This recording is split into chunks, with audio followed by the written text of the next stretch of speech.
All the way. Not winning here, unsinkable.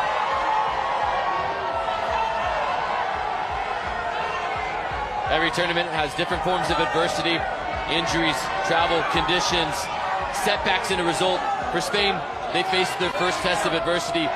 The response within the first 5 to 10 minutes for Luis de la Fuente's side is going to be massively important to be able to get them back on the right track with that mentality that they are one of the best in the world and that they should and could be lifting that trophy on July 19th.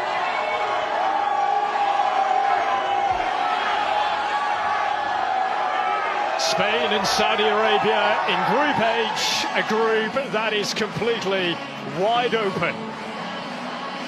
All four teams sit on a single point.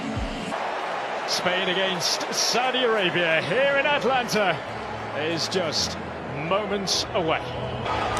So Jamie, a win is needed for Spain, and by what De La Fuente said yesterday, he doesn't care how he comes by. At this point, it's about results, and it doesn't necessarily matter if it's aesthetically pleasing.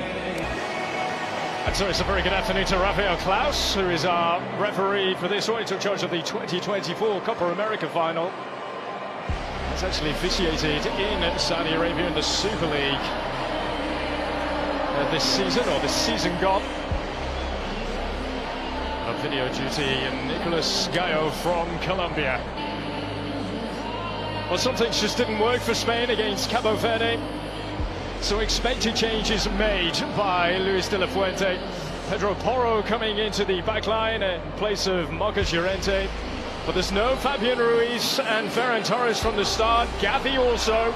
So the creative dynamo, there he is, Dani Olmo, Alex Baena also, and of course Lamine Yamal with his first start at this World Cup that was meant to belong to him. Spain have never lost in regulation time when he has started.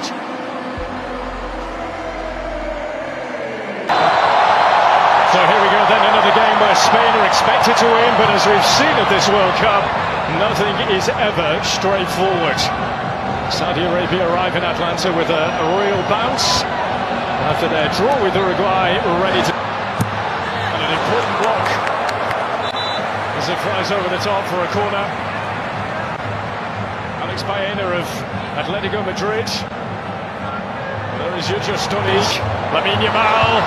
To be kept alive here and taken by Mohamed Alois. You talk about what makes a player special, and Lamine Yamal. Well, it's going to be fascinating to see how many minutes he does play. Everybody was trying to get an answer out of Luis de la Fuente. Corner will be a close look to see who did get the final touch. Already starting to see the outside backs for Spain invert inside, and the two of the front three, Baena on one side, Yamal on the other, stay a bit wider, slightly different than what we saw in match day one. And Porro will hit it.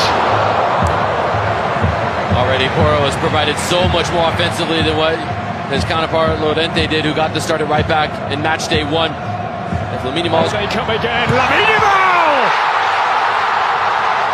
There is his moment.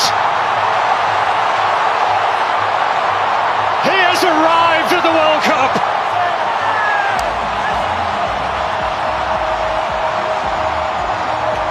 This is his stage.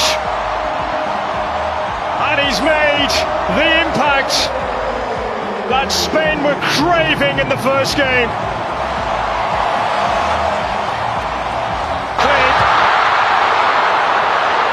And Pedri fires it over as it squirmed loose. Brave goalkeeper from Alois. اطراف المنتخب الاسباني، التسديد اوت. ضربة مرمى. كانت المحاولة من اللاعب أليكس المبكر يغطي كورته ويربح 6 أمتار. كرة تعود من العويس. خطورة يرسبها، يرجع الدفاع والركنية. غلط في الأولى ولكن صلحها في الثانية. علي الأسامي. وخطورة مرة ثانية، والهدف الثاني، الهدف الثاني للمنتخب الإسباني عن طريق أويارزابال في أول 20 دقيقة. الإعصار والغضب الأحمر غير عادي. يدخل بكل شراسة ويتفوق في كل أرجاء الملعب على الأخضر السعودي. 2-0. أخطاء فردية وهذا الثاني كوريا بالراس صعبة والهدف الثالث. الهدف الثالث من أويار زبال. 3-0 في 23 دقيقة. هنا نتحدث على انهيار. 3-0 للمنتخب الاسباني. تعادل كابو فيردي كان من الواضح انه ستكون له عواقب باعتبار انه اسبانيا. والتماس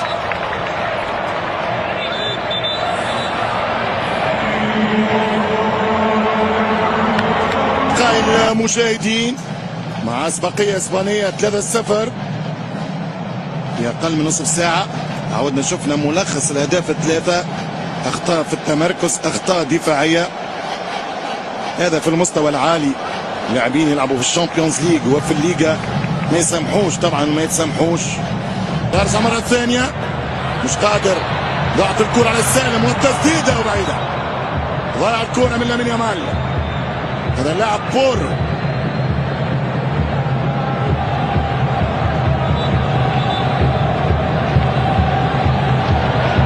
كرت اصفر.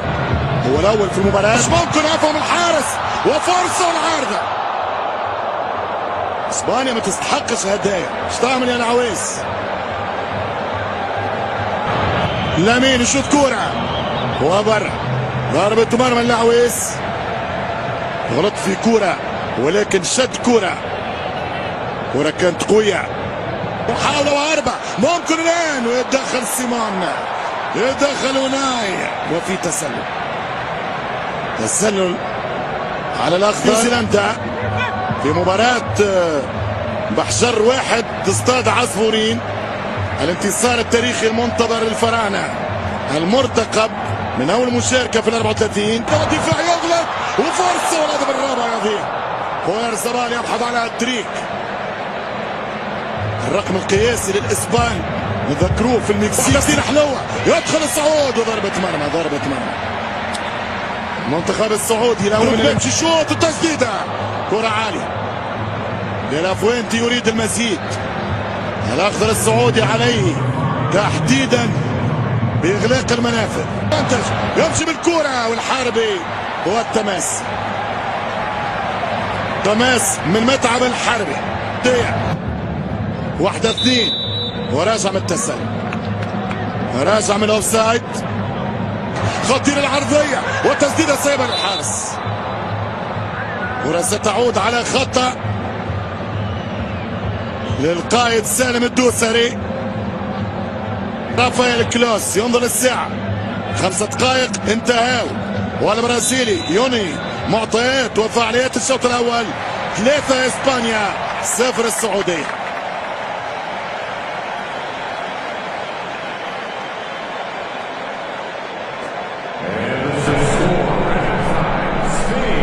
شكرا عصام الشوالي وعبد الله الغامدي. شوط المباراة الأول ينتهي بتقدم المنتخب الأسباني ب3 أهداف دون رد، ويكتفي بهذه الثلاثة ب23 دقيقة مع أرقام مميزة للأسبان باستحواذ بلغ 74% في شوط المباراة الثاني مع 17 تسديدة كان منها 5 على المرمى بعد أن تقدم لامين يامال أولا لمنتخب الكرة الآن يبحث عن من؟ يبحث عن لاعب يعني متفرغ وفاضي.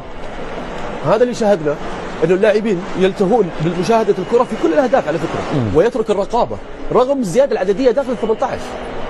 ناهيك عن البدايه الخاطئه من دونيس في التشكيل بالذات. شاهدنا الان قيمه كنو وتواجده في وسط الملعب من خلال خبرته خلال وقته. هو ظلم مصعب في هذه المباراه، ظلم. احنا شاهدنا الجهه اليسرى كيف يعني بينا وكذلك كوكوريا كانوا يجدون الراحه في اختراق الخطوط السعوديه من الجهه اليسرى، لان مصعب لا يملك هذه الخاصيه في الشراسه الدفاعيه، في التغطيه، تغطيه الظهير ومساعدته.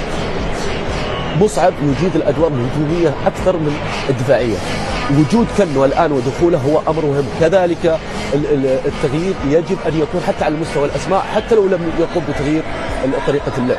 نعم. شكرا.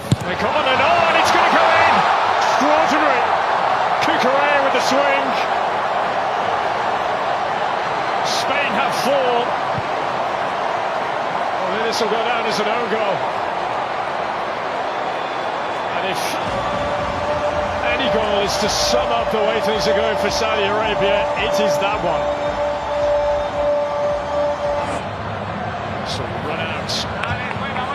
The Atletico player. And otherwise to the stop. And that was Ferran Torres. The pass to find Pedro Porro. Zari gets a free kick here. That's Real Ittihad. Saudi Pro League, 8 major honours in his career. Thrown away. Well, the elites will come to an end. Right on cue, huh?